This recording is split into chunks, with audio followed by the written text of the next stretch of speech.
Welcome to another episode from the Veterinary Research Channel. Today, we delve into a fascinating study published in the Journal of Veterinary Internal Medicine in 2024, which sought to identify crucial clinical, diagnostic, and prognostic indicators for primary immune thrombocytopenia in dogs.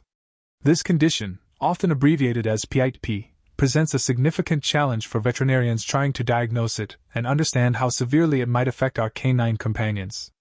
Immune thrombocytopenia, in essence, is a condition where the body's immune system mistakenly attacks and destroys its own platelets, the tiny blood cells responsible for forming clots and preventing excessive bleeding.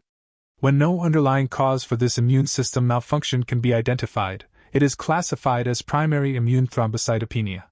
This is akin to the human condition also known as primary immune thrombocytopenia, an autoimmune disorder targeting platelets without any apparent trigger. Just like in humans, managing primary immune thrombocytopenia in dogs typically involves using immunosuppressive medications, and unfortunately, both species can experience chronic forms of the disease with relapses even after treatment stops. In the veterinary world, just as in human medicine, primary immune thrombocytopenia is considered a diagnosis reached after ruling out all other possible explanations. There is no single, definitive test that can definitively say a dog has primary immune thrombocytopenia. The term secondary immune thrombocytopenia has been proposed to encompass cases where a concurrent illness or condition might be influencing or contributing to the immune-mediated destruction of platelets.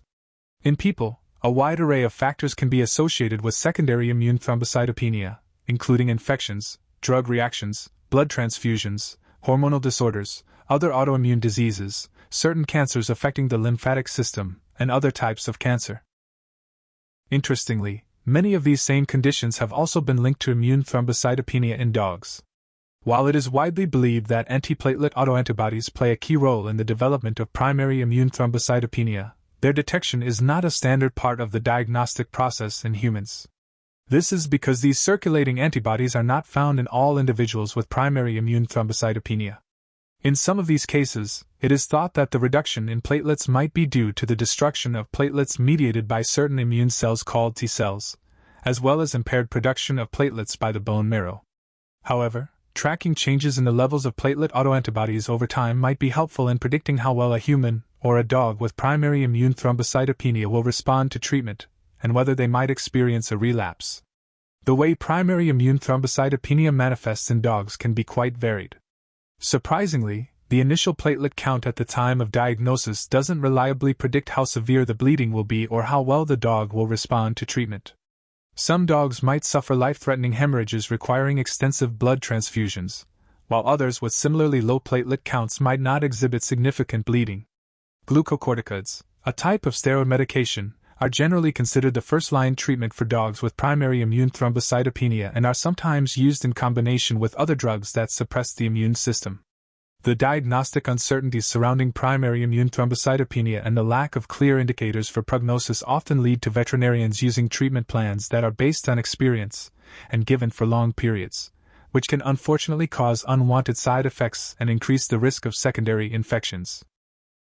Furthermore, managing primary immune thrombocytopenia can be a significant financial burden for pet owners due to the costs associated with diagnostic workups, immunosuppressive medications, and the necessary ongoing monitoring. Identifying clinical characteristics and laboratory markers that can indicate the risk of bleeding would be invaluable for providing more tailored care to dogs with primary immune thrombocytopenia, allowing for earlier diagnosis and better predictions of disease severity. In human medicine, researchers have found that inflammatory markers in the blood and tests that assess the quality and function of platelets can correlate with the severity of immune thrombocytopenia. For instance, C-reactive protein, an acute phase reactant that increases in response to inflammation, has been shown to contribute to antibody-mediated platelet destruction and enhance the engulfment of platelets by immune cells in animal models of immune thrombocytopenia. Moreover, in children with primary immune thrombocytopenia, the levels of C-reactive protein have been found to correlate with the platelet count and the tendency to bleed, and they can even help predict when the platelet count will recover. Techniques like flow cytometry are very useful for evaluating platelet activation, damage to the platelet membrane, and platelet death in patients with low platelet counts. P-selectin, an alpha-granuloprotein, moves to the outer surface of activated platelets. Detecting this protein, also known as CD62P, on the platelet membrane using cytometry is a common way to assess the baseline activation status of platelets and how reactive they are to stimulation. Other proteins on the platelet surface, such as the fibrinogen receptor complex, CD41/CD61, and tetraspanin, CD9, are present in high numbers on platelets and are considered markers of platelet activation and injury when found on tiny membrane fragments called microparticles. Additionally, platelets that are undergoing programmed cell death, known as apoptosis, or are activated to promote blood clotting can expose a negatively charged phospholipid called phosphatidylserine on their outer membrane. This exposure of phosphatidylserine plays a crucial role in the process of blood coagulation. Several studies in humans with primary immune thrombocytopenia have investigated the relationship between various cytometric markers and the severity of bleeding. Some studies have found that patients with lower bleeding scores, indicating fewer bleeding episodes, had lower baseline levels of p-selectin expression but still had a good ability to increase p-selectin expression when stimulated. Other studies have shown that higher concentrations of antiplatelet antibodies and increased clinical severity were associated with the presence of phosphatidylserine on the platelet surface and other markers of apoptosis. Furthermore, a loss of normal platelet membrane proteins has been observed in both acute and chronic primary immune thrombocytopenia in children, and the severity of bleeding has been linked to the activation status of platelets at rest and when stimulated. Given the limited research in dogs with isolated immune thrombocytopenia that mirrors primary immune thrombocytopenia in people, the researchers in this study aimed to evaluate the connection between inflammatory and cytometric markers and the severity of bleeding, the need for blood transfusions, the length of hospital stay, and the likelihood of survival to hospital discharge in dogs diagnosed with primary immune thrombocytopenia. They also sought to determine if there was a relationship between the severity of bleeding and the platelet count. Furthermore, the study aimed to compare novel clinical and laboratory features of primary immune thrombocytopenia with those of dogs that had immune thrombocytopenia alongside another illness, known as secondary immune thrombocytopenia, to uncover underlying differences that might not be apparent from routine evaluations. The researchers hypothesized that clinical and laboratory features, including the concentration of acute phase proteins and abnormalities in platelet quality, would correlate with outcome measures and bleeding severity. They also proposed that the bleeding severity score at the time of admission, the location of any bleeding, or changes in proteins involved in coagulation and inflammation, or differences in platelet membrane markers, including antibodies bound to the platelet membrane, might help distinguish primary immune thrombocytopenia from secondary immune thrombocytopenia in dogs. To achieve these objectives, the researchers conducted a prospective cohort study across 8 veterinary academic or referral centers in the United States between December 2018 and February 2022. Dogs were included in the study if their initial platelet count upon admission was below 50,000 platelets per microliter of blood and their body weight was greater than 5.5 kilograms. Dogs were excluded if they had received glucocorticoids for more than 48 hours, had been treated with any other immunosuppressive or immunomodulating drugs, or had a known neoplastic or inflammatory disease associated with a condition called consumptive coagulopathy and laboratory abnormalities indicative of overt disseminated intravascular coagulation. Based on calculations from a previous study, the researchers aimed to enroll 100 eligible dogs, expecting to identify at least 60 cases of primary immune thrombocytopenia, with a good chance of finding significant correlations between clinical and laboratory variables at admission and the duration of hospitalization. The study procedures were reviewed and approved by the relevant animal care and use committees, and informed consent was obtained from the dog owners. Upon enrollment, clinicians collected blood samples before treatment and recorded the dog's medical history and demographic information. All dogs underwent standard complete blood counts and serum biochemistry panels. Additional diagnostic imaging was performed at the discretion of the treating veterinarian. Bleeding severity was assessed daily using a standardized bleeding assessment tool called DogiBAT, after the clinicians completed training on its use. Dogs were evaluated daily for bleeding scores during their hospitalization for a maximum of 7 days. Dogs that met criteria for overt disseminated intravascular coagulation or bone marrow failure were excluded. The results of the clinical evaluations were used to classify the dogs with immune thrombocytopenia into 2 groups, primary and secondary. The secondary immune thrombocytopenia group included dogs with evidence of an infectious, metabolic, inflammatory, or neoplastic disease, or a history of drug exposure that the clinicians believed could be contributing to the thrombocytopenia. Diagnostic tests to determine this classification were performed at admission, during hospitalization, or both, and any pending test results were considered up until the time of the dog's release or death. Dogs in whom no apparent concurrent disease process was identified at or within 7 days of enrollment, or based on pending tests, were classified as having primary immune thrombocytopenia. The final classification was made by the enrolling clinicians, and the results of platelet surface-associated immunoglobulin G testing were not used as a criterion for study entry or classification.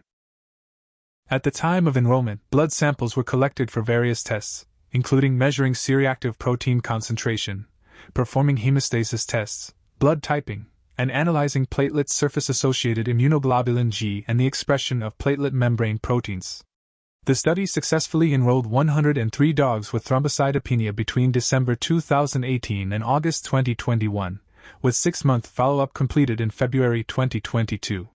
5 of these dogs were later excluded because they were found to have non-immune-related thrombocytopenia. The remaining 98 dogs comprised 58 diagnosed with primary immune thrombocytopenia and 40 with secondary immune thrombocytopenia. These dogs represented a diverse group, including 50 different breeds and mixed-breed dogs, with Labrador retrievers being the most frequent. The analysis of clinical and diagnostic data revealed several key findings. Notably, dogs with both primary and secondary immune thrombocytopenia commonly showed high levels of C-reactive protein and fibrinogen, low expression of the platelet membrane proteins CD9 and CD61, and high percentages of platelet surface-associated immunoglobulin G. However, there were significant differences observed between the primary and secondary immune thrombocytopenia groups in terms of platelet count, the expression of certain platelet membrane markers, and the concentration of D-dimer, a marker of blood clot breakdown. The median platelet count for dogs with primary immune thrombocytopenia was significantly lower than that for dogs with secondary immune thrombocytopenia. Despite this difference in platelet counts, the median bleeding scores as assessed by the DogiBAT tool were similar between the two groups. Furthermore, the study found that the platelet count at admission did not significantly correlate with the bleeding score at admission, either for all dogs combined or for the primary and secondary immune thrombocytopenia groups analyzed separately. The researchers also investigated qualitative abnormalities of platelets. They found that while normally over 90% of healthy dog platelets express the constitutive membrane markers CD9 and CD61, the median expression of these markers was less than 15% for both groups of dogs with immune thrombocytopenia. The expression of CD61 and CD9 was strongly correlated with each other, but platelet surface-associated immunoglobulin G was not significantly related to the expression of either CD61 or CD9. Interestingly, the strength of the relationship between these variables and the platelet count differed somewhat between the primary and secondary immune thrombocytopenia groups. Importantly, the primary immune thrombocytopenia group had significantly lower expression of both CD61 and CD9 compared to the secondary immune thrombocytopenia group. Although the expression of CD62P, a marker of platelet activation, showed a statistically significant difference between the two groups, the median values were very similar and likely not clinically meaningful. Elevated C-reactive protein concentrations were common in both groups. Among the various hemostatic and inflammatory proteins measured, the only significant difference between the groups was a higher concentration of D-dimer in dogs with secondary immune thrombocytopenia. Most of the dogs in the study underwent imaging, with abdominal ultrasound being the most common modality used, and screening for infectious diseases. The most common concurrent diseases identified in the 40 dogs with secondary immune thrombocytopenia included vector-borne infectious diseases and hematologic disorders, both cancerous and non-cancerous. Other potentially associated conditions included recent treatment with antimicrobial drugs, solid tumors, and immune-mediated and metabolic diseases. Notably, a small number of dogs classified as having primary immune thrombocytopenia had positive results on initial pathogen screening tests, but these were not considered by the enrolling clinicians as evidence of a concurrent infection based on follow-up testing and clinical judgment. Regarding survival, the study found that the proportions of dogs surviving to hospital discharge and the length of their hospital stay were not significantly different between the primary and secondary immune thrombocytopenia groups. The median duration of hospitalization was 3 days in both groups. Follow-up information at 3 and 6 months after admission was collected for the dogs with primary immune thrombocytopenia. At 3 months, the majority of dogs with available follow-up information were alive and had not experienced a relapse. This high rate of relapse-free survival was also maintained at 6 months. The study also examined the treatments administered to dogs with primary immune thrombocytopenia. A significant proportion of these dogs received at least one blood transfusion during their hospitalization. The majority of transfused dogs received only packed red blood cells, while others received fresh whole blood, lyophilized platelets, or multiple blood products. In terms of drug treatment, most dogs received glucocorticoids, either alone or in combination with other immunosuppressive agents. A small number of dogs received intravenous immunoglobulin as part of their treatment. To further understand the differences between primary and secondary immune thrombocytopenia, the researchers developed a logistic regression model to predict the likelihood of a primary immune thrombocytopenia diagnosis based on several factors. The best-fitting model included patient sex, platelet count, activated partial thromboplastin time, prothrombin time, D-dimer concentration, and platelet surface-associated immunoglobulin G. The model indicated that male dogs were significantly more likely to be diagnosed with primary immune thrombocytopenia compared to female dogs. Furthermore, the likelihood of a primary immune thrombocytopenia diagnosis increased with higher activated partial thromboplastin time and decreased with increases in prothrombin time and D-dimer concentration. While platelet surface-associated immunoglobulin G was not statistically significant on its own in the final model, its inclusion improved the overall predictive ability. This model demonstrated a good ability to discriminate between primary and secondary immune thrombocytopenia cases. Finally, the study investigated factors that might indicate the severity of primary immune thrombocytopenia. Surprisingly, there were no significant correlations found between the initial platelet count or bleeding score and the need for blood transfusions, the duration of hospitalization, or survival to discharge. However, probability models developed to predict the need for blood transfusion and survival to discharge revealed important associations. Lower hematocrit levels at admission were associated with an increased likelihood of receiving a blood transfusion. Additionally, for dogs with primary immune thrombocytopenia, low hematocrit at admission and high blood urea nitrogen concentration were associated with a higher risk of not surviving to hospital discharge. Interestingly, the initial platelet count in dogs with primary immune thrombocytopenia did not correlate with the clinical bleeding score and did not predict the need for transfusion or survival. The researchers concluded that their study identified several clinical and laboratory features that differ between dogs with primary and secondary immune thrombocytopenia at the time of hospital admission. They also observed qualitative changes in the expression of platelet membrane antigens in both groups, which might provide valuable insights into the underlying disease processes or serve as potential biomarkers of immune injury. The models developed in this study, based on readily available clinical and laboratory findings, may have the potential to improve the differentiation of primary from secondary immune thrombocytopenia and to identify the most severe cases of primary immune thrombocytopenia early in the course of the disease. The finding that low hematocrit and high blood urea nitrogen are indicators of poor outcome in primary immune thrombocytopenia aligns with previous research.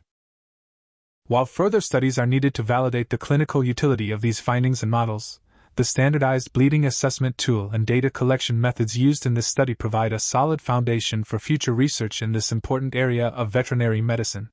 Ultimately, these efforts aim to improve our ability to diagnose and manage primary immune thrombocytopenia in dogs, leading to better outcomes for our beloved canine patients. Thank you for listening to the Veterinary Research Channel. A link for the reference paper is in the video description. Remember to test your knowledge by answering the questions in the description, and as always, keep those minds inspired, hearts light, and tails wagging.